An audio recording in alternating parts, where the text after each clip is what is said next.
Here is a question. Read it carefully and think about the answer. Let us solve it step by step. Let us first understand the key concept here. The transformation requires reduction of a ketone, C is equal to O, to a methylene group, CH2. This is a deoxygenation, not a simple reduction to an alcohol. There are two classical methods for this, the Clemmensen reduction, Zn, Hg, HCl, and the Wolff-Kishner reduction, NH2NH2KOH heat. The key constraint here is that the starting material contains a 1,3-oxathulane ring, a mixed O,S-acetyl, which is acid-sensitive. Under strongly acidic conditions, Zn, Hg, HCl, Clemmensen, the acid-labile O,S-acetyl, oxathulane, would be hydrolyzed cleaved, destroying the ring system. Therefore, Clemmensen reduction, option A, is not suitable. Step-by-step reasoning.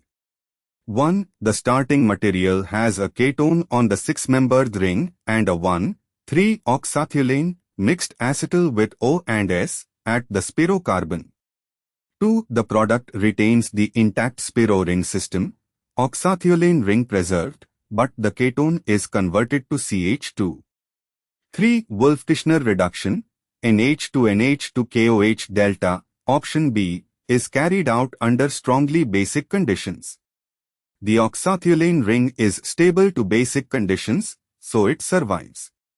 The ketone is converted to the hydrazone intermediate and then reduced to CH2 under the basic thermal conditions. 4. Lyell 4, option C, would reduce the ketone only to an alcohol, C is equal to IChO, not to CH2. It does not achieve full deoxygenation. 5. H2Ne, option D, would also at best reduce the ketone to an alcohol under normal conditions and would not achieve deoxygenation to CH2. 6. Zn, Hg, HCl, option A, would achieve deoxygenation but would simultaneously cleave the acid-sensitive oxathulane ring. 7. Therefore, Wolff-Kishner reduction, option B, is the only reagent that both deoxygenates the ketone to CH2 and preserves the oxathulane ring intact. Therefore, the correct answer is B.